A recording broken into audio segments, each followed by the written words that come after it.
Welcome back to Feedback Control Systems. This is Module 8.1, Vector Representation of Complex Numbers. The objectives of this module is to look at the control system problem, vector representation of complex numbers, and then finally an evaluation of complex functions via vectors. So first of all, the control system problem. In red, we see sort of a description. The poles of open loop transfer functions, which we've typically been calling G of S, are typically easy to find, while closed loop poles, which we've been calling T of S, that transfer function, are not as intuitive. So again, it's not just the denominator of the transfer function. We have to vary with system gain, etc. So we've showed methodologies, Routh table, etc. In order to evaluate that.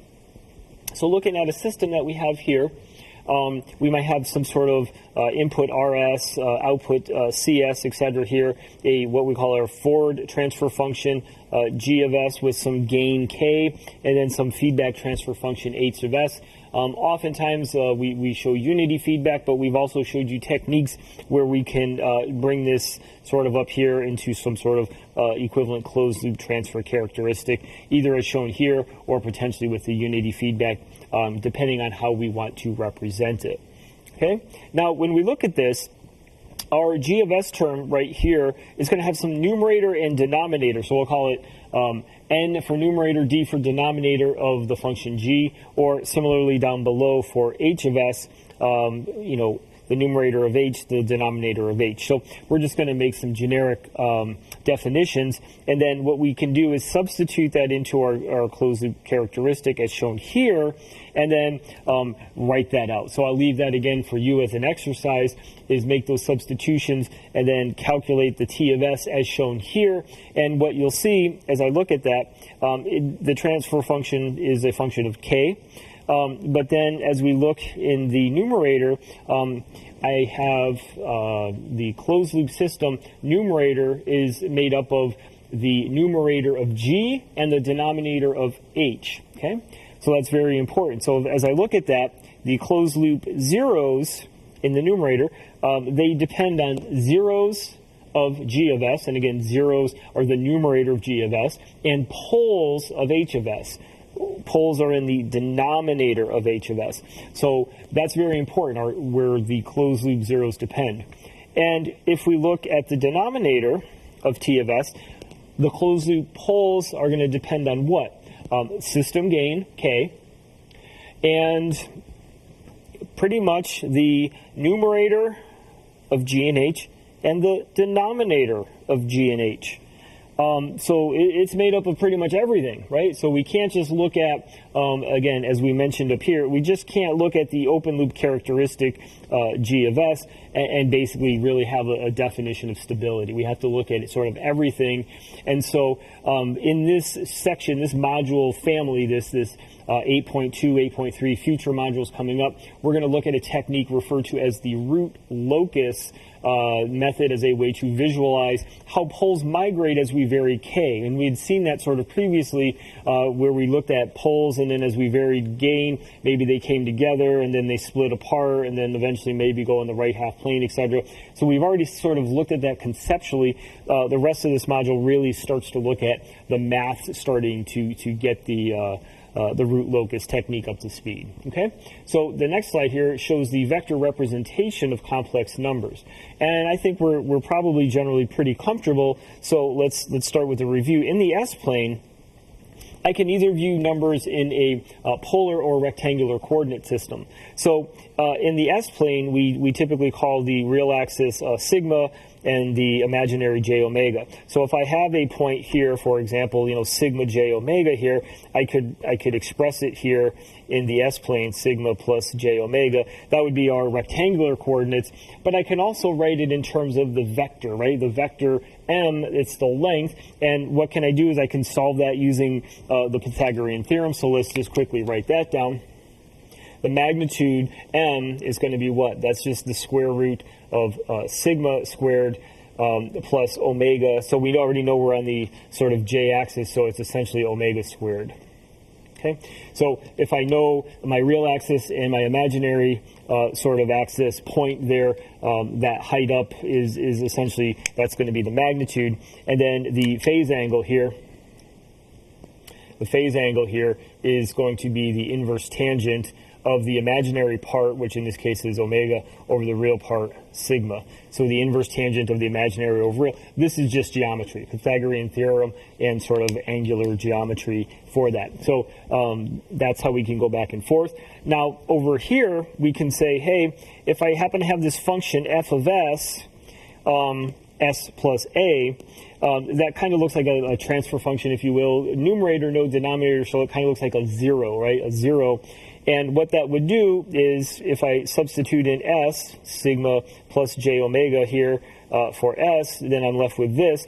So I have two real parts, sigma plus a, right? That's what this is. And then I have my j omega term right there. So that would be essentially that point. I could refine, again, the length of that vector m right here, and then the phase angle. I would have to take the sigma and go sigma plus a, that quantity squared, and then here sigma plus a, and I could find the magnitude and angle based on that as well. But now here what we said is, hey, this kind of looks like a zero if this is like a transfer function, if you will, but just a numerator, no denominator. That looks like a zero. And so that looks like a zero. Where is the value of s that's a zero? Well, that's at negative a, as shown here. And we're going to draw a circle to represent it as a zero. Okay? And then if I want to say, hey, let's take that and evaluate it as s approaches sigma plus j omega. Why? Because that's our definition of s, sigma plus j omega, which is here. What we're going to see is we have that zero at minus a, and we want to evaluate it at this point over here. And so what we'll see is there's this trajectory that leaves the zero to that point. And so that's essentially what we're going to be looking at. So here's sort of an example. If my value of a here is negative 7, or excuse me, a is 7, that shows me a 0 at minus 7. And if I want to evaluate it at a point 5, 2, as shown there, I could do that and then find the magnitude and phase characteristic based on that, and basically talk about that vector relative to the 0. Okay? Now, mathematically, we can express it as shown there. This function f of s, notice that pi symbol, that is a product. So it's the product of zeros. So s plus zi. So where I equals 1 to m. So, you know, the first pole times the second pole, 0. The first 0 times the second 0 times the third 0 in the numerator. And in the denominator, it's poles. So it's the first pole times the second pole times the third pole. So instead of summations, they're products. So the products over here. So if we can have some generic function as shown there, we can calculate the magnitude and phase. And notice the magnitude and phase is going to be represented as follows. So we're going to find the individual magnitude of each of these vectors from the diagram shown below, and the individual phases. Once we have the individual magnitudes and phases for each poles and zeros, the total magnitude for that system is going to be the following. We're going to basically take all of the zero lengths times, all the zero lengths divided by all of the pole lengths, and evaluate that. That would give us the total value of m if we have, again, a collection of poles and zeros. The angle, again, we could find each one individually, and then if we sum up all of the angles for the zeros, take that as a composite, and then from that subtract the summation of all of the angles due to the poles, and we have that representation down here. So sort of mathematical representation based on some complex vectors that we've probably already seen before, but let's look at this through an actual example. So let's assume our f of s equals s plus 1 divided by s over divided by s and s plus 2 in the denominator. And what we want to do is we want to evaluate this f of s at this point here. S equals minus 3 plus j 4. So here I'm showing this in the complex plane as shown here. And so what can I say? Here I have a 0. This 0 is at where? Negative 1. Here I have a pole at 0, and I have another pole at negative 2. So looking at that, I can take my f of s, map it into the s-plane, poles and 0 locations, okay? Now, I want to evaluate it here at this point, which is negative 3 here, and then plus j4, which is right there. So I want to evaluate these poles and zeros relative to that point. So what do I want to do? I calculate the magnitude and the phase angle for each of those. Okay, so first, what I want to do is look at the vector relative to the 0. So this is my one and only 1, 0 that I have right here. So here I'm kind of showing the answer. So here's the 0, okay, s plus 1. And what's the distance from the 0 at negative 1 to here? Well, the delta difference here, if I were to, again, draw that up here, if I was to draw this is my point, which is minus 3 plus j4, and I have a zero down here at negative 1, right? Let's just kind of draw some very simple geometry here. Okay, so I'm looking for this length right there. Okay, and so that's essentially my magnitude m. So this point we know here is minus 3. So this delta difference on the real axis is essentially minus 2. So I'm going over 2, and I'm going up here, right? This is my 0 axis. My sigma equals 0. So this delta distance is what? This delta distance is 4. So now let's just take this away and say, what? I just have a triangle here, right? I just have a triangle. Don't worry about anything else. I have a triangle. And so let's see. This distance is, negative 2. This is 4. M is what? Well, square root of the sum of the squares. So this, if I look at this m, I have 4 squared, and this is negative 2. So plus negative 2 squared. 4 squared is what? 16. 2 squared is 4. This is 20. So my magnitude, square root of 20, which is what we see on the slide. We have the square root of 20. Now, in terms of the angle is the inverse tangent. So let's look at the angle. Now, the question is, where is that angle, right? Where is that angle? Is this the angle right here? Is the angle relative to this axis right here? Okay, where's the angle? Well, if we blindly, let's just do the formula, right? Let's just do the formula relative to that, and we basically have an angle. We don't know, is it here or here? We'll talk through that. It's the inverse tangent, okay, of the imaginary part over the real part. So the imaginary part is what? 4, okay, and the real part, negative 2. So if you do inverse tangent of 4 divided by negative 2, inverse tangent of negative 2. Here's the trick. Your calculators, a lot of time, you have to be careful of how your calculator or your math program evaluates this angle for tangent. Usually it evaluates it in one of these two quadrants. We'll call this quadrant 1, quadrant 4. This is quadrant 2 or quadrant 3, etc. Okay? So if I were to just blindly say inverse tangent of negative 2, I might get a number. What happens for most calculators, you're going to get a number down here. Okay? And because if I look at this, instead of going over 2 and up 4, what if I go over plus 2 and down negative 4? I'm going to be on that same slope, but it's going to give me this angle because it usually wants to give me an angle here or here.